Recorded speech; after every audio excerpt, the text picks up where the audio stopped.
Hello, welcome to Proficient Learning. I am Dr. Arun Matthew Chaku, and I will be handling the classes for theatre technology.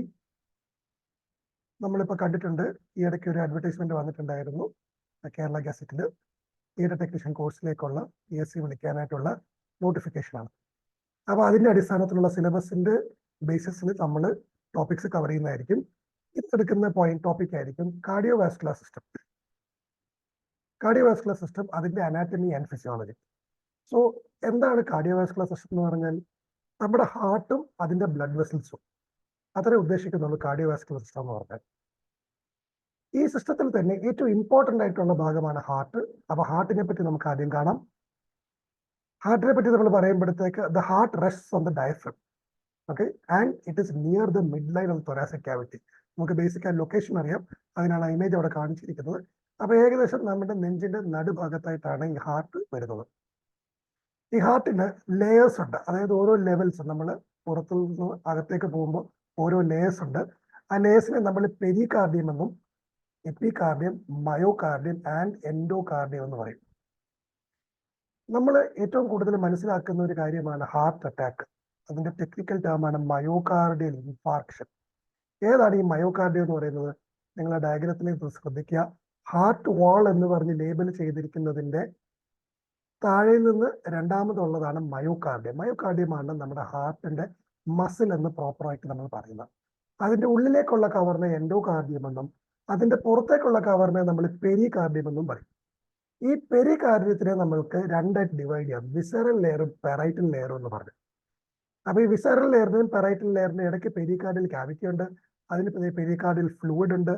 അതിന്റെ basic objective എന്ന് പറയുന്നത് നമ്മളൊരു plastic കൂടിനകത്ത് ഒരു heart കിടന്നിട്ട് ആ heart ഇങ്ങനെ contract ചെയ്യാൻ വേണ്ടി ഉള്ള സൗകര്യം ഒരുക്കി കൊടുക്കുന്ന ഒരു കവറിംഗ് ആണ്. ഈ മയോകാർഡിയത്തിന്റെ ഉള്ളിലേക്ക് വരുന്ന ഭാഗമാണ് എൻഡോകാർഡിയം. അതിനകത്താണ് നമ്മുടെ അറകൾ അല്ലെങ്കിൽ ഹാർട്ട് ചേംബേഴ്സ് ഉണ്ടാവുന്നത്. ഈ എൻഡോകാർഡിയം ഇമ്പോർട്ടന്റ് ആണ്, കാരണം ഈ എൻഡോകാർഡിയത്തിൽ ഇൻഫെക്ഷൻസ് ഉണ്ടാവും, അതിന് നമ്മൾ എൻഡോകാർഡൈറ്റിസ് എന്ന് പറയും. ഈ പെരികാർഡിയം ഇമ്പോർട്ടന്റ് ആണ്, കാരണം ഈ പെരികാർഡിയം ക്യാവിറ്റി എന്ന് പറയുന്ന സ്ഥലത്ത് ഫ്ലൂയിഡ് അക്യുമുലേഷൻ കൂടിയാൽ അതിന് നമ്മൾ കാർഡിയക് ടാംപണൈഡ് എന്ന് പറയും. മയോകാർഡിയം എന്താണെന്നുള്ളത് ഞാൻ ഓൾറെഡി എക്സ്പ്ലെയിൻ ചെയ്തു. നൗ മൂവിങ് ഫോർവേഡ്, ഈ പെരികാർഡിയം അതിന്റെ നമ്മൾ ഡെഫിനിഷൻ ആയിട്ട് പറയുമ്പോഴത്തേക്ക് it confines the heart to the mediastinum. അതായത് ആ തൊറാസിക് ക്യാവിറ്റിയിൽ നമ്മുടെ നെഞ്ചും കൂടുന്ന നടുഭാഗത്ത് ഹാർട്ട് അവിടെ തന്നെ നിൽക്കാനായിട്ട് ഹെൽപ്പ് ചെയ്യുന്ന സാധനമാണ്. ആൻഡ് ഞാൻ നേരത്തെ പറഞ്ഞതുപോലെ it helps in the movement of the heart.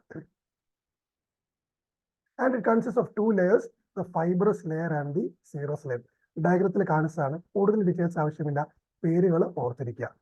അപ്പൊ നമുക്ക് ഏറ്റവും ഉള്ളിൽ എൻഡോകാർഡിയം ഉണ്ട്, മയോകാർഡിയം ഉണ്ട്, പെരികാർഡിയം ഉണ്ട്. പെരികാർഡിയം നമ്മൾ ഓൾറെഡി പറഞ്ഞതാണ്, ഫൈബ്രസ് ആയിട്ടും സീറസ് ആയിട്ടും രണ്ടായിട്ട് ഡിവൈഡ് ചെയ്യും. അതിന്റെ നടുക്കാണ് നമ്മുടെ ക്യാവിറ്റി ഉള്ളത്, അതിനകത്ത് പെരികാർഡിയൽ ഫ്ലൂയിഡ് ഉണ്ട്. അങ്ങനെയാണ് ഈ ഹാർട്ട് ബീറ്റ് ചെയ്യാനുള്ള സൗകര്യം ഒരുക്കി കൊടുക്കുന്നത്. സോ ഈ സ്ലൈഡിലൂടെ ഒന്നും കൂടെ പോവുകയാണെങ്കിൽ നിങ്ങൾക്ക് ഒന്നും കൂടെ അതൊന്ന് റിവൈസ് ചെയ്തെടുക്കാം. ഇനി എപ്പികാർഡിയം. എപ്പികാർഡിയം എന്ന് പറഞ്ഞാൽ it is composed of mesothelium and connective tissue. അതിന്റെ ഇമ്പോർട്ടൻസ് ആണ്, it imparts a slippery texture to the out surface of the heart. Outer surface of the ഹാർട്ടിൽ ഒരു സ്ലിപ്പറി ടെക്സ്ചർ.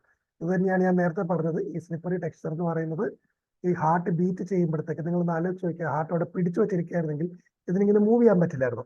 അപ്പൊ അത് മൂവ് ചെയ്യാനായിട്ട് ഹെൽപ്പ് ചെയ്യുന്ന ഹാർട്ടിന്റെ ഏറ്റവും പുറത്തെ ക്യാവിറ്റി, ഏറ്റവും പുറത്തെ ലെയറിനാണ് എപ്പികാർഡിയം എന്ന് പറയുന്നത്. അത് നല്ല സ്ലിപ്പറി ടെക്സ്ചറാണ്. പിന്നെ മയോകാർഡിയം ഞാൻ പറഞ്ഞു, അതാണ് ഹാർട്ടിന്റെ മസിൽ പെർസെ. ഈ മയോകാർഡിയമാണ് ഹാർട്ടിന്റെ പമ്പിങ്ങിനെ സഹായിക്കുന്നത്. ആൻഡ് എൻഡോകാർഡിയം എന്ന് പറയുന്നത് ഹാർട്ട് ചേംബറിന്റെ ഉള്ളിലുള്ള സാധനങ്ങളാണ്.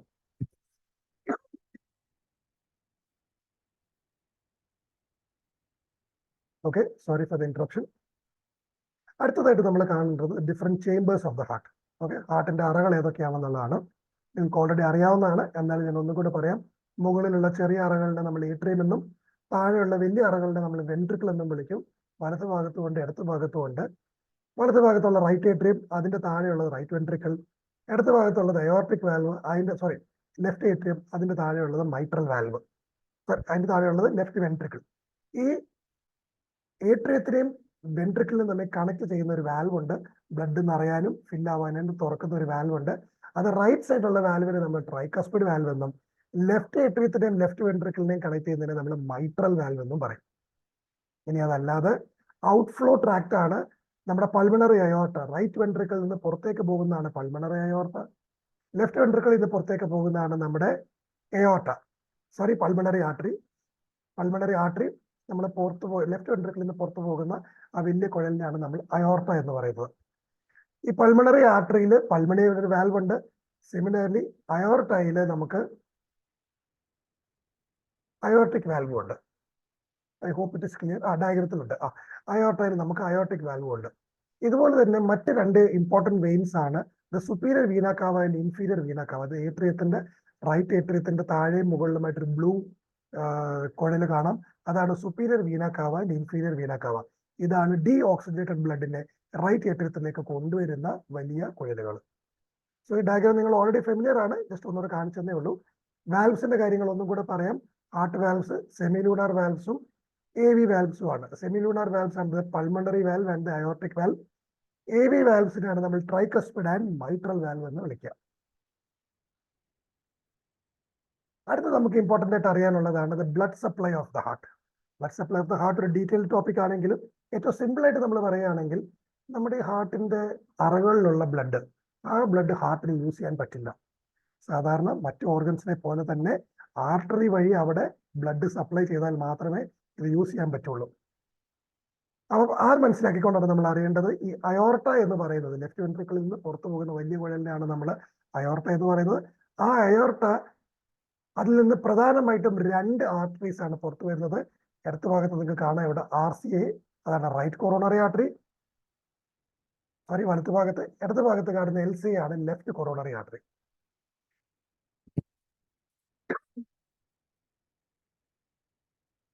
ഈ ലെഫ്റ്റ് കൊറോണറി ആർട്ടറിക്ക് ഒരു പ്രത്യേകത കൂടെ ഉണ്ട്. ആ ലെഫ്റ്റ് കൊറോണറി ആർട്ടറി രണ്ടായിട്ട് ഡിവൈഡ് ചെയ്യും. അത് ഇമ്പോർട്ടന്റ് ആണ്, അതുകൊണ്ടാണ് അത് എടുത്തു പറയുന്നത്. അത് ലേബൽ ചെയ്തിട്ടുണ്ട്, നിങ്ങൾക്ക് കാണാം. ലെഫ്റ്റ് കൊറോണറി ആർട്ടറിയുടെ ഒരു ബ്രാഞ്ചിനെ നമ്മൾ സർക്കംഫ്ലെക്സ് ആർട്ടറി എന്നും മറ്റേ ബ്രാഞ്ചിനെ ലെഫ്റ്റ് ആന്റീരിയർ ഡിസെൻഡിങ് ആർട്ടറി എന്നും പറയും. ഇത് അറിയുന്നത് എന്തിനാന്ന് വെച്ചാൽ ഏത് ഭാഗത്താണ് മയോകാർഡിയൽ ഇൻഫാക്ഷൻ ഉണ്ടായതെന്ന് അറിയണമെങ്കിൽ ഈ അനാറ്റമി അറിയണം. ബട്ട് നിങ്ങളെ സംബന്ധിച്ചിടത്തോളം ഈ പേരുകൾ അറിഞ്ഞിരിക്കുന്നത് തന്നെ ധാരാളമാണ്. ഇനി അടുത്തായിട്ട് നമുക്ക് അറിയേണ്ടത് ഹാർട്ടിന്റെ കണ്ടക്ഷൻ സിസ്റ്റത്തിനെ പറ്റിയാണ്. ഓക്കെ, സോ ഈ ഹാർട്ടിന് അതിന് സ്വന്തമായിട്ടൊരു പ്രോപ്പർട്ടി ഉണ്ട്. ആ ഹാർട്ട് മസിൽ സ്വന്തമായിട്ട് ബീറ്റ് ചെയ്യും. ഓക്കെ, അതിനെ auto rhythmic fibres of the cardiac muscle എന്ന് പറയും. അത് അതിന്റെ സ്ട്രക്ചറുമായിട്ട് ബന്ധപ്പെട്ട ഒരു കാര്യമാണ്. അപ്പൊ ഈ ഹാർട്ടിലെ എൻറ്റയർ കണ്ടക്ഷൻ സിസ്റ്റം നമുക്ക് രണ്ടായിട്ട് ഡിവൈഡ് ചെയ്യാം. ഒന്ന് പേസ് മേക്കറും മറ്റേത് കണ്ടക്ഷൻ സിസ്റ്റം എന്നും പറയും. ഈ പേസ് മേക്കർ എന്ന് പറയുന്ന സാധനമാണ് ഒറിജിൻ, അതായത് എവിടുന്നാണ് നമ്മുടെ ഇമ്പൾസ് ഒറിജിനേറ്റ് ചെയ്യുന്നത് അതിനെയാണ് നമ്മൾ പേസ് മേക്കർ എന്ന് പറയുന്നത്. ഇവിടെ പേസ് മേക്കർ എന്ന് പറയുന്നത് SA നോഡ് അല്ലെങ്കിൽ സൈനോ ഏട്രിയൽ നോഡ്. ഈ സൈനോ ഏട്രിയൽ നോഡിൽ നിന്ന് ഇമ്പൾസ് പോയാൽ അടുത്തത് പോകുന്നത് AV നോഡിലേക്കാണ്. ഡയഗ്രത്തിൽ നിങ്ങൾക്ക് കാണാം, SA നോഡിൽ നിന്നുള്ള ഇമ്പൾസ് പോകുന്നത് AV നോഡിലേക്കാണ്.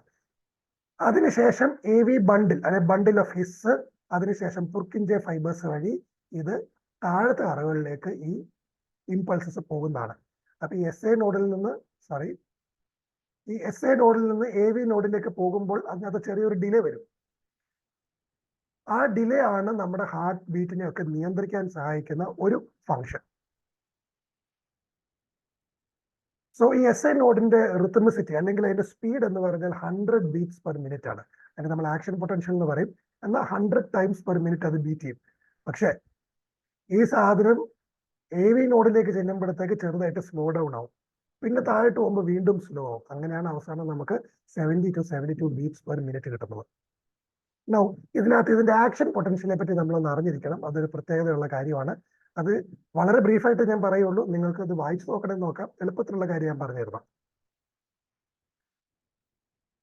സോ ആക്ഷൻ പൊട്ടൻഷ്യൽ എന്ന് പറയുന്നതിന് മുമ്പ് നമ്മൾ ഈ പറഞ്ഞ കാര്യങ്ങൾ, അതായത് ഈ ഫിസിയോളജിക്കൽ ക്യാരക്ടറിസ്റ്റിക്സ്, ആ ഹാർട്ടിന്റെ ഫിസിയോളജിക്കൽ ക്യാരക്ടറിസ്റ്റിക്സ് പല പേരുകൾ വെച്ച് അതിനെ ഡിസ്ക്രൈബ് ചെയ്യും. ഓട്ടോമാറ്റിസിറ്റി, എക്സൈറ്റബിലിറ്റി, കണ്ടക്ടിവിറ്റി, റിത്തമിസിറ്റി ആൻഡ് കൺട്രാക്ടിവിറ്റി. ഇതൊക്കെ MCQ ലെവലിൽ ചോദിക്കുന്ന ചോദ്യങ്ങളാണ്.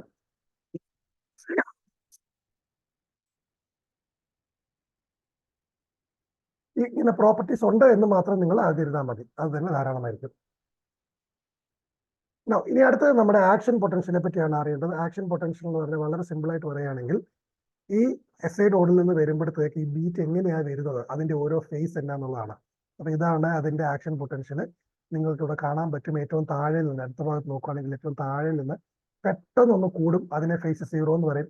പിന്നെ ഒന്ന് താഴോട്ട് പോകും, അതിനെ ഫേസ് 1 എന്ന് പറയും.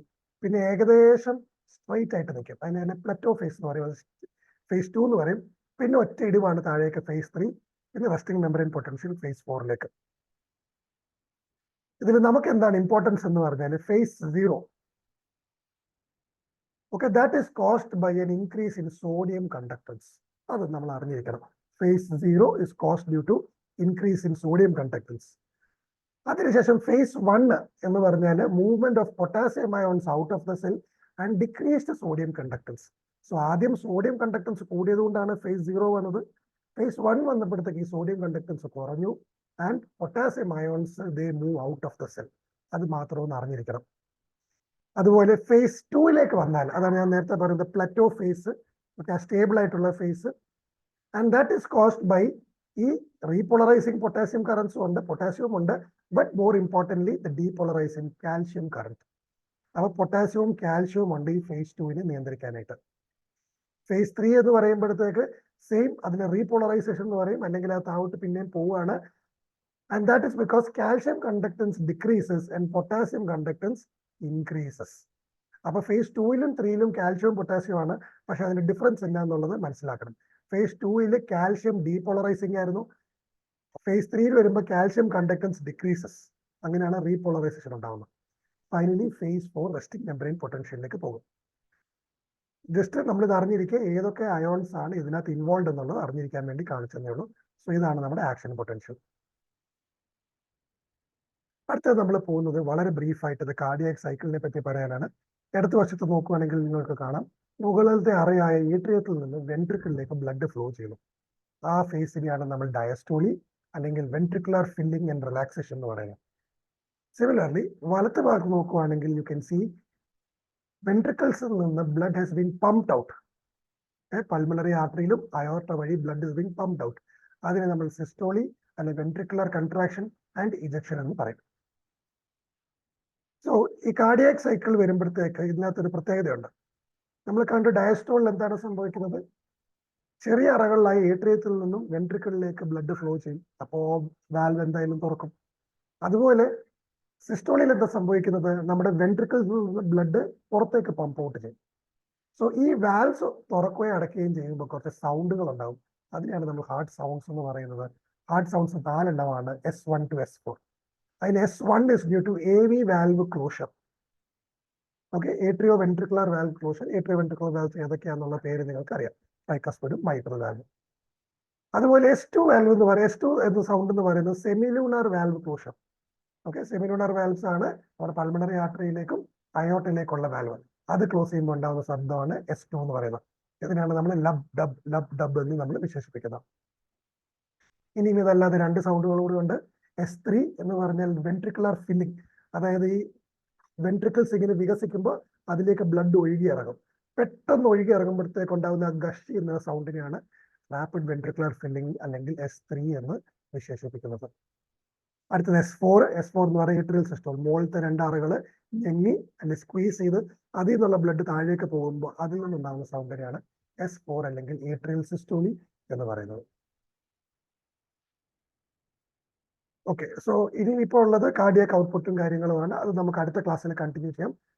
ബട്ട് സോഫാർ നിങ്ങൾ ഇത്രയും പറഞ്ഞ കാര്യങ്ങൾ മനസ്സിലാക്കിയെന്ന് ഞാൻ പ്രതീക്ഷിക്കുന്നു. ഇതിനെപ്പറ്റി ഒരു ചെറിയ നോട്ട്സ് നിങ്ങൾ ഉണ്ടാക്കുക.